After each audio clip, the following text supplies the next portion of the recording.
Hello बच्चों, कैसे हो। आज मैं आपके लिए लेकर आया हूँ फिजिक्स का एक नया टॉपिक। और आज इस नए टॉपिक में हम सीखेंगे कुछ डायमेंशनल फॉर्मूले सीखेंगे। सबसे पहले तो मैं आपके साथ में कुछ इंट्रोडक्शन कर लेता हूँ। स्टूडेंट, मैं आपके लिए कराने वाला हूँ 11th क्लास की फिजिक्स। एंड जो बच्चा 11th क्लास में फिजिक्स में काम करेगा उसके लिए भी बेनिफिट होगा इसमें, और जो बच्चा 12th में है उसके लिए भी होगा। जो 11th करके जाएंगे 12th में ये बड़ी काम आती है चीज। ओके, तो हम देखते हैं कि भी जब आप 10th क्लास में थे तो उस टाइम पे आपने देखा कि यहाँ पे आपके लिए जो पोर्शन है फिजिक्स का, जो एक छोटा सा पोर्शन है, 3-4 जो लेसन है आपके, 3 से 4 लेसन जो हैं आपके 10th क्लास में फिजिक्स के, उसमें आपके लिए कुछ टॉपिक मिलते हैं, जैसे मोशन है, वर्क है, फोर्स है, एनर्जी है।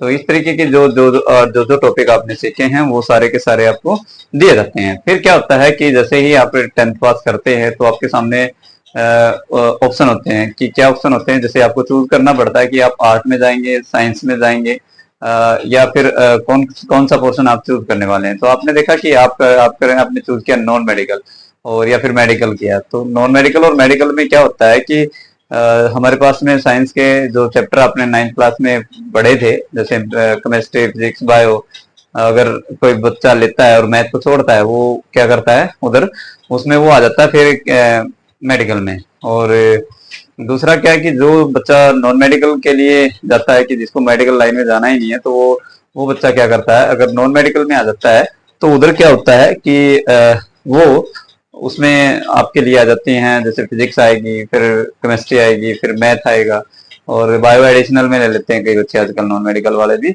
और जो उधर हैं मेडिकल वाले हैं वो भी एडिशनल में डाल देते हैं एक सब्जेक्ट को।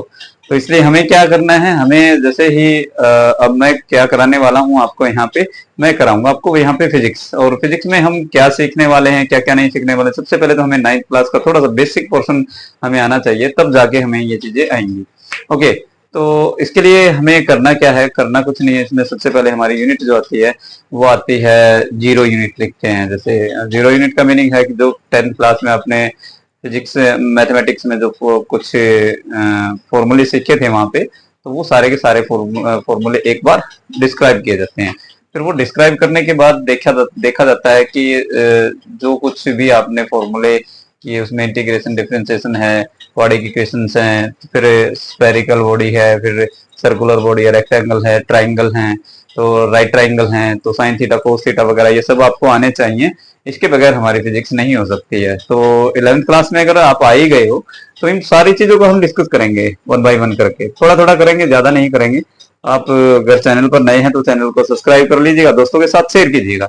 क्योंकि क्या होगा कि अगर आप इसको शेयर करेंगे तो आपकी तो नॉलेज इंप्रूव होगी ही होगी, मगर आपके दोस्तों की जो आने वाली है, मतलब आपके दोस्तों के लिए जब ये वीडियो जाएगी सामने, तो उधर उनकी भी ये जो वीडियो है, जो नॉलेज है, वो इम्प्रूव, उसमें भी कुछ इम्प्रूवमेंट होगी, और उनको भी कुछ हेल्प मिलेगी चीज को लेके।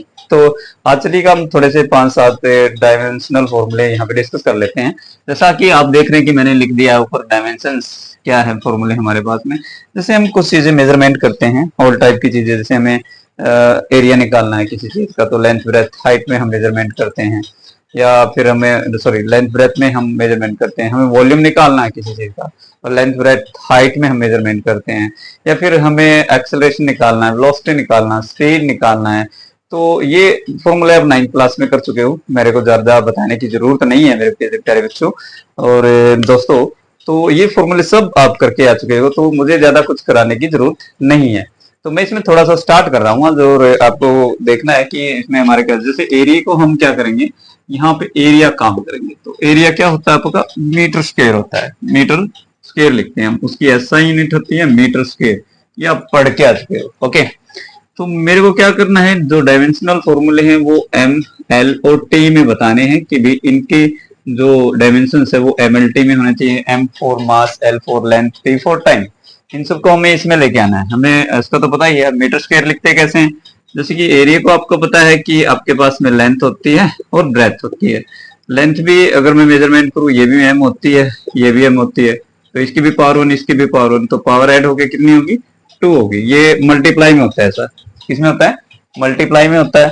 फिर कहता है कि मुझे तो डायमेंशन चाहिए ना इसमें, तो लेंथ को हम किस में मेजरमेंट करते हैं? लेंथ को एल से मेजरमेंट करेंगे, क्योंकि इसमें लंबाई है, लंबाई के यानी कि मीन लेंथ है।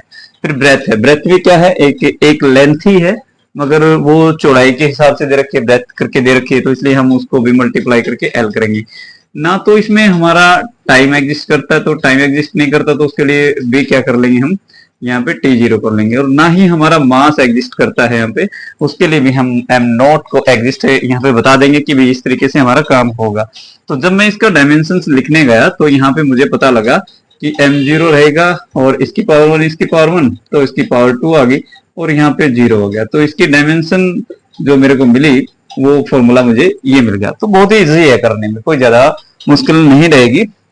और इसको करने के लिए हमें इतना ज्यादा फोकस करना तो पड़ेगा, देखो फोकस तो करना पड़ेगा, फोकस करे बगैर हमारा काम चलने वाला नहीं है।